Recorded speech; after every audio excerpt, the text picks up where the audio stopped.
bonjour pour cette émission Santé Plus qui est consacrée à la maladie de Parkinson à l'occasion de la Journée mondiale de la maladie de Parkinson qui se déroulera le 11 avril de cette année. Et nous sommes heureux de réaliser cette émission dans les conditions du strict respect de toutes les normes actuellement en vigueur, anti-Covid. Et nous avons nos deux invités qui sont séparés, chacun à un bout de la France et à l'autre bout de la France. Donc Agnès Renard, je vous donne tout d'abord la parole pour présenter notre invité de marque. Oui, alors, cher professeur, bonjour. Yves Agide est neurologue, scientifique bien connu, en particulier pour vos travaux sur les maladies neurodégénératives et plus particulièrement sur vos travaux qui ont été consacrés dans les 30 dernières années à la maladie de Parkinson. Alors, pendant ces quelques minutes, chers téléspectateurs, votre bonne connaissance de cette maladie, nous allons la partager avec vous et donc identifier tous les traitements d'aujourd'hui, mais aussi ceux de demain. Donc j'aurai une première question, c'est qu'est-ce qu'une maladie de Parkinson et qui cela touche-t-il?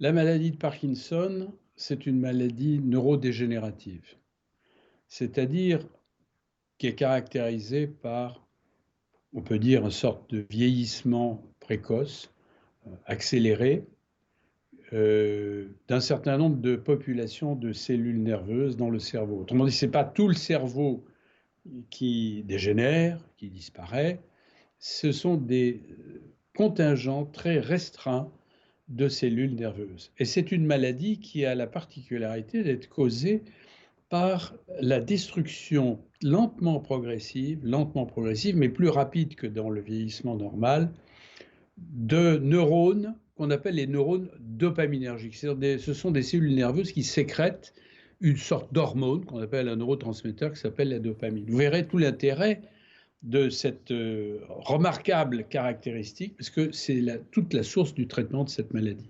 Alors c'est une maladie quand même très embarrassante. C'est la deuxième cause de handicap après les accidents vasculaires cérébraux. Ça touche en France à peu près 150 000 personnes, donc plus de 10 millions de personnes dans le monde. C'est donc un grand problème de santé publique avec les conséquences sociétales et les conséquences économiques qui en découlent. Professeur Agide, y a-t-il plusieurs sortes de maladies de Parkinson? Alors, vous avez raison. En effet, on dit la maladie de Parkinson, mais en réalité, on devrait dire les maladies de Parkinson. Pourquoi? Parce que tous les patients, sans exception, ont des profils cliniques qui sont différents, avec des lésions légèrement différentes. Mais il y a un corpus de cellules nerveuses qui dégénèrent qui est toujours le même, ce sont ces cellules dopaminergiques. Donc c'est toute l'astuce de cette maladie, toute la caractéristique de cette maladie. Alors effectivement, il existe plusieurs tableaux cliniques. En gros, il y a la maladie de Parkinson classique, entre guillemets, que tout le monde a vue, je peux la décrire évidemment aisément, et d'autre part toute une série d'affections un peu différentes qui sont extrêmement nombreuses, avec des pronostics tout à fait différents. D'ailleurs, dans la maladie de Parkinson en soi, il y a plusieurs sous-types. Il y a des patients, par exemple, qui ont cette maladie qui va durer pendant 30 ans, comme c'est une maladie qui apparaît généralement en moyenne à 55 ans. Bon, vous voyez, si on est malade pendant 30 ans, bon, c'est pas avec une vie à peu près normale, c'est très bien. Puis il y a malheureusement quelques cas rares qui sont des cas très graves où le handicap moteur, en plus particulièrement, s'aggrave rapidement au-dessus de toute ressource thérapeutique. Quelle est la cause de cette maladie? Y a-t-il des prédispositions génétiques? Oui, il y a des prédispositions génétiques, comme dans toute maladie d'ailleurs. Toutes les maladies, il y a une prédisposition génétique. Mais on peut dire, pour schématiser, qu'il y a 10% de formes familiales de cette maladie. Ça ne veut pas dire que tout le monde dans les familles en question vont attraper la maladie. Ça veut simplement dire que si vous avez dans votre famille quelqu'un qui a une maladie de Parkinson, vous aurez plus de chances d'attraper cette maladie que quelqu'un qui ait une famille où il n'y a jamais eu de maladie de Parkinson. Voilà. En gros, c'est ça que ça veut dire. Mais c'est très intéressant parce que ces maladies familiales on a découvert bien souvent, au moins dans une vingtaine de cas, des mutations spécifiques responsables de ces maladies. Et c'est probablement ces maladies-là qui seront guéries les plus rapidement. Mais dans 90% des cas, c'est ce qu'on appelle des formes sporadiques. Ça arrive comme ça, on ne sait pas pourquoi. Ce qui veut dire qu'en plus des facteurs de prédisposition, il y a des facteurs extérieurs qui proviennent de l'environnement, qui peuvent être des toxiques, qui peuvent être des microbes, qui peuvent être des virus, qui peuvent être des protéines bizarres, etc. C'est un champ d'investigation dans la recherche qui est le plus important. Pourquoi? Parce que le grand problème de la maladie de Parkinson, c'est d'arrêter son évolution, c'est d'éradiquer cette maladie. On n'y est pas arrivé encore. C'est la même chose pour toutes les maladies neurodégénératives. Mais on espère bien que dans les années qui viennent, on pourra déjà au moins ralentir l'évolution, peut-être pas de toutes les maladies de Parkinson, mais de certaines d'entre elles. Peut-on la détecter de manière précoce et est-ce que cela sert à quelque chose? Oui, ça sert. De toute façon, de détecter une maladie de façon précoce, ça sert. Parce qu'on peut assurer une prise en charge. Quand on parle de prise en charge médicale, ça ne veut pas dire qu'on va faire une opération miraculeuse ou qu'on va donner le médicament qui va guérir aussitôt. Ça veut dire qu'on peut permettre à un individu atteint de cette maladie, prise pour type de description, d'avoir une vie la plus normale possible, comme s'il était en bonne santé. Ça, c'est donc essentiel. Alors, pour répondre à votre question, il faudrait savoir qu'est-ce qui caractérise cette maladie, comment on la reconnaît. Mais tout le monde a vu quelqu'un qui a une maladie de Parkinson, parce que c'est très fréquent. C'est quand même presque 2% après 80 ans, vous voyez, donc c'est beaucoup de gens, donc on voit beaucoup de personnes âgées. Alors on s'imagine que toutes les maladies de Parkinson sont les mêmes, c'est-à-dire des gens qui marchent lentement, qui traînent des pieds, dont le visage est figé, qui ne bougent pas, qui ne balancent pas les bras en marchant, et dont la voix est monotone comme ça. Non, non, ça c'est la forme grave de cette maladie qu'on voit parfois après des années d'évolution. Le problème, la question que vous posez est fondamentale, c'est comment faire le diagnostic au début. Et contrairement à ce qu'on croit, c'est très difficile de faire le diagnostic. C'est très difficile de faire le diagnostic de maladie au tout début, c'est-à-dire au moment où apparaissent le premier signe. C'est très difficile aussi chez les gens très âgés. Pourquoi chez les gens très âgés? Tout simplement parce que, comme je l'ai dit, cette maladie est caractérisée par une lenteur généralisée, par un enraidissement du corps, un arrondissement, et un tremblement qui est particulier. C'est un tremblement qui ne se voit pas dans l'attitude, comme ça, c'est un tremblement qui est de repos, c'est-à-dire qu'on voit quand les gens marchent ou quand ils sont au repos. C'est ça la triade, lenteur, rigidité, tremblement de repos. Eh bien, ces symptômes-là, on peut les détecter au tout début.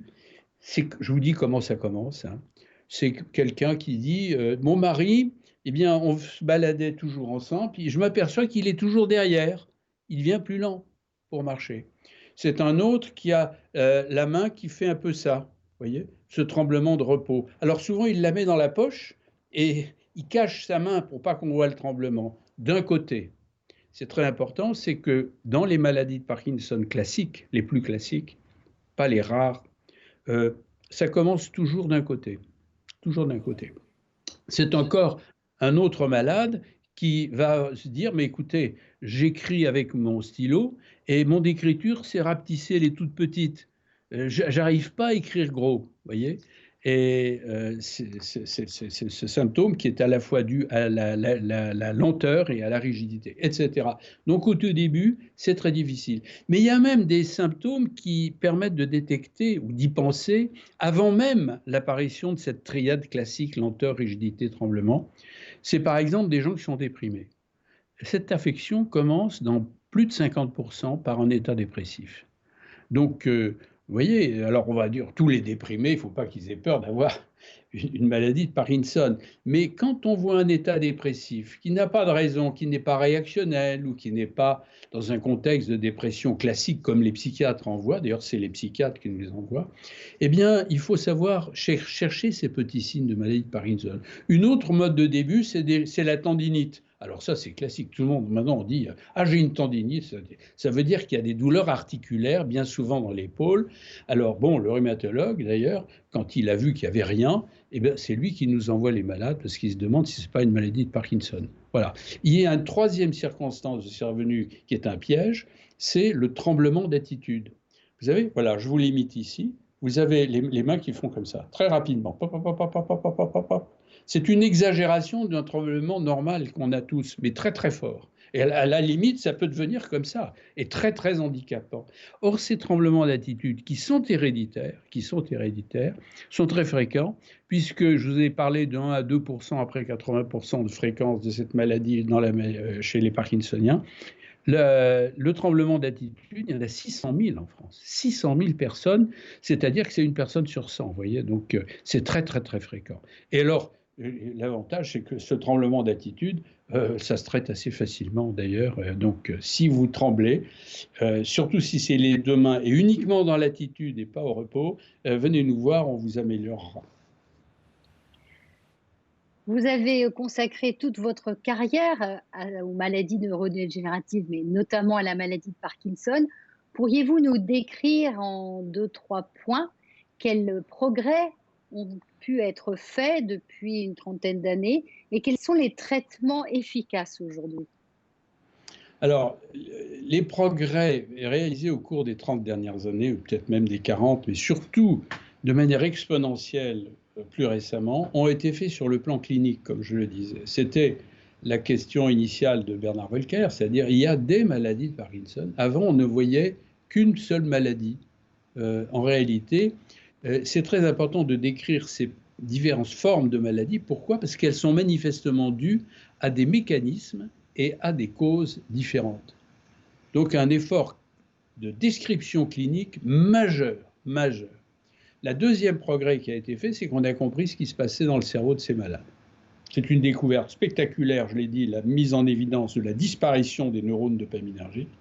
Elle est d'autant plus extraordinaire que si vous réfléchissez dans un cerveau, on a, disons, 100 milliards de neurones. En gros, 100 milliards, énorme, 10 puissance 11 neurones. Bon. Eh bien, des neurones dopaminergiques, on en a 1 million seulement. Ce qui veut dire que dans le cerveau des Parkinsoniens, au début en tout cas, seulement, allez, un neurone sur 1 million disparaît. Mais ces neurones sont très importants parce que ce sont les autoroutes du comportement. C'est-à-dire que quand ces neurones qui sécrètent la dopamine, neurones dopaminergiques, disparaissent, là, tout à fait au centre, à l'arrière et au centre du cerveau, eh bien, l'ensemble de nos comportements disparaît, et en particulier, il ne disparaît pas, pardon, il se limite, il se réduit doucement, jusqu'à quand même, parfois, à rendre les malades très immobiles. D'où l'importance du traitement, parce que l'activité de ces neurones dopaminergiques, eh bien, on peut la rétablir. Pourquoi? Parce qu'on donne de la dopamine, simplement. Alors, cette dopamine, on la donne de manière différente, mais en gros, le traitement de ces maladies-là repose essentiellement sur un traitement de substitution, c'est-à-dire qu'on remplace la substance qui manque par une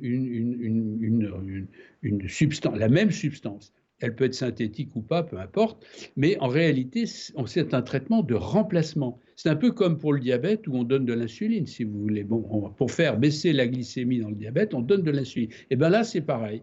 Et le traitement par la dopa fait revivre les malades. Voilà. Et est-ce qu'il est envisagé à l'avenir de faire des interventions de type génétique, c'est-à-dire influer directement sur les cellules en cause? Oui et non.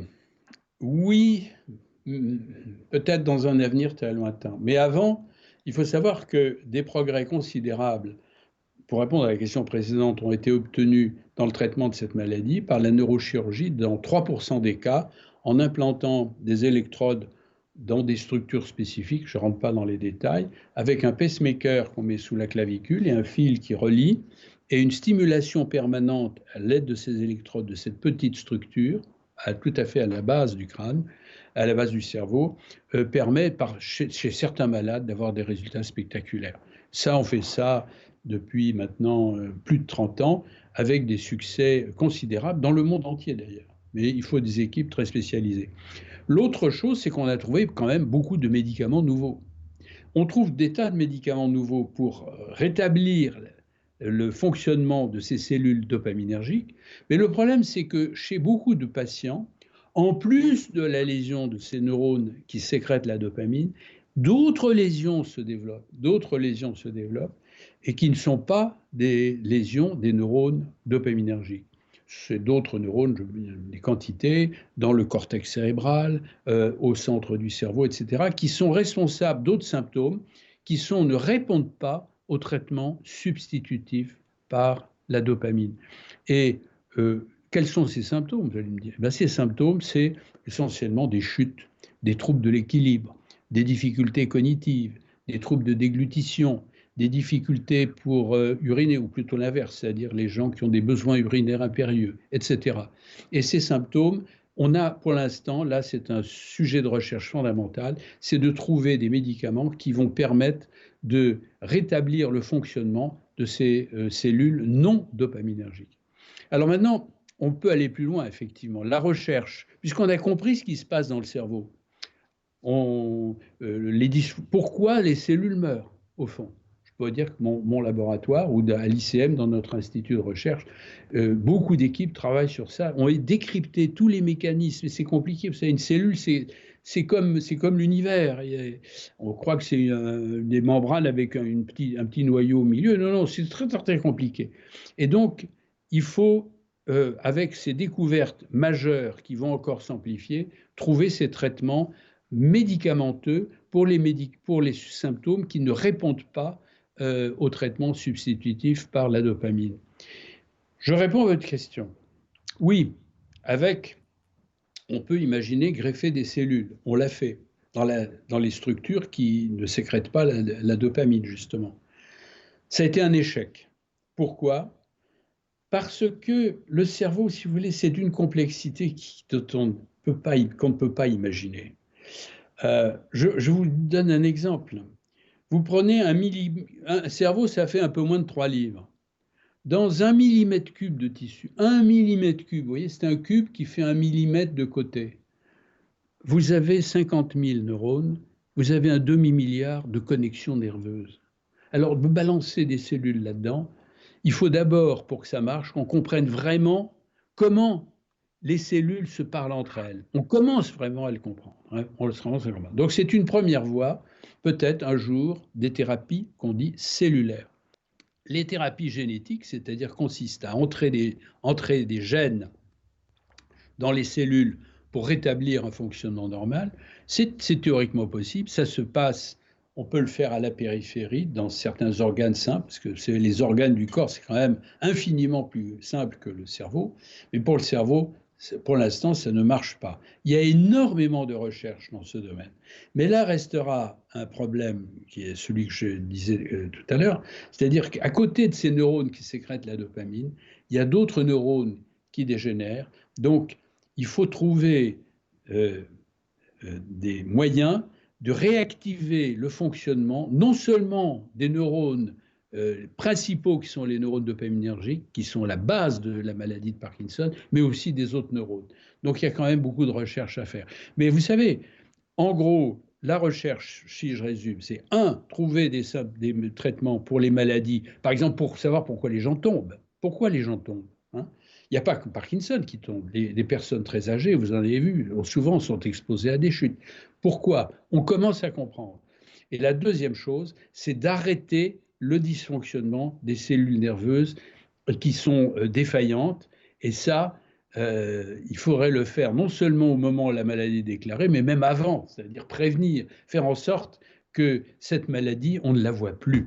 Alors on n'en est pas là, mais je pense que pour dire les choses concrètement, on n'a pas les moyens aujourd'hui de guérir une maladie de Parkinson, quelle qu'elle soit. Dans les années qui viennent, je pense qu'on va ralentir l'évolution de certaines de ces maladies, un peu comme ça s'est fait dans le cancer. Vous savez, on disait par exemple le cancer du poumon, de toute façon on en meurt toujours. Non, maintenant il y a certaines formes qu'on arrive à prolonger longtemps ou voire à guérir. Donc je pense que ça se passera comme ça pour la maladie de Parkinson.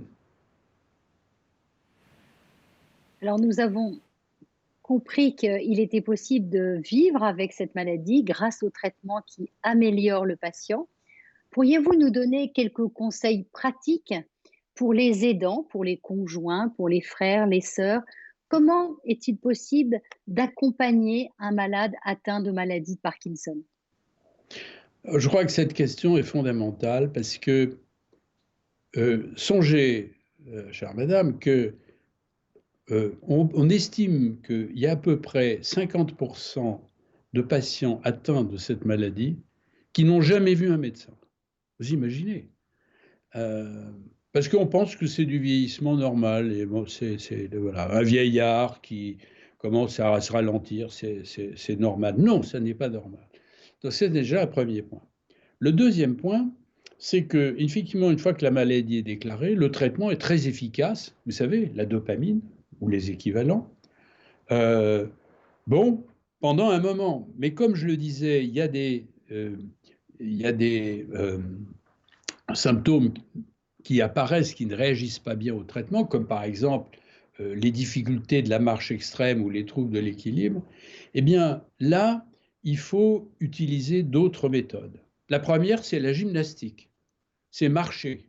Il faut que les gens marchent, non seulement pour améliorer le fonctionnement des articulations et des muscles, mais aussi pour améliorer le fonctionnement cérébral, améliorer la motivation, donner aux gens le goût de vivre, la marche. Je conseille souvent aux Parkinsoniens, quand ils ont des formes avancées, de faire 2-3 promenades par jour, pas forcément longues, mais de les faire. Si on commence à sentir qu'il y a un handicap malgré le traitement, à ce moment-là, il faut faire de la kinésithérapie, indiscutablement. C'est-à-dire que cette gymnastique, il faut la faire par des professionnels qui sauront faire les mouvements passifs ou actifs, notamment pour l'équilibre, pour la posture et pour la marche, qui sont des consignes adaptées précisément à cette maladie. Donc il faut vraiment faire appel à un professionnel. Et puis enfin, il y a une chose, les aidants. Vous avez raison, s'il y a 150 000 patients, il y a au moins 1 million de personnes qui sont concernées par cette personne, c'est-à-dire l'entourage, le conjoint, les enfants, et puis les aidants professionnels. En France, je crois qu'il y a 700 000 aidants dont c'est le métier d'aider les personnes très âgées, notamment quand elles ont des handicaps. Eh bien, ces personnes-là, elles doivent motiver les gens sur le plan psychique, parce que ces gens sont souvent déprimés, il faut leur donner de l'allant vital, il faut les motiver pour avoir des activités qui ne restent pas devant leur télévision ou dans leur fauteuil sans bouger. Il faut régler leur agenda de sommeil de façon qu'ils dorment à des périodes déterminées, et qui ne restent pas là, encore une fois, à moitié endormis dans un fauteuil, etc. Et donc ça, c'est quelque chose qui s'apprend. D'ailleurs, à cet égard, on avait monté dans les années 80 une association, il y a plusieurs associations, mais celle-là est très importante, très grosse, qui s'appelle l'Association France Parkinson. Et s'il y a des patients qui souhaitent avoir une meilleure prise en charge, je leur conseille de se mettre en relation avec l'Association France Parkinson qui leur édite des opuscules, des petits livres, donne des conseils, éventuellement par téléphone. Donc, ça marche très bien. C'est très, très utile pour les malades. Je pense que bien souvent, le drame de quelqu'un qui débute une maladie de Parkinson, d'où l'importance d'être très prudent sur un diagnostic définitif au début, parce qu'on peut se tromper. Parkinson, c'est un tabou, c'est comme cancer. Non, il faut démythifier ça. Il y a des quantités de gens qui vivent pendant des années, des décennies, avec un traitement bien adapté et qui ont une vie strictement normale, n'est-ce pas? Donc, il faut que les patients parkinsoniens, sauf quand ils sont vraiment handicapés, dans certaines formes, heureusement pas toutes, qui considèrent qu'il faut un peu se démédicaliser. Il ne faut pas se dire, ça y est, je suis handicapé, je vais finir dans une chaise longue. Dans une chaise longue. Une chaise longue serait parfait, non. Dans une chaise roulante, parce que c'est la crainte, c'est la hantise de ces patients. Donc il faut faire une prise en charge psychologique très importante aussi dans cet esprit-là. Écoutez, professeur Ivagit, c'est le mot de la fin de cette émission qui arrive à son terme. Je vous remercie, je remercie Agnès Renard et je vous dis à Merci. bientôt pour une prochaine émission. Merci.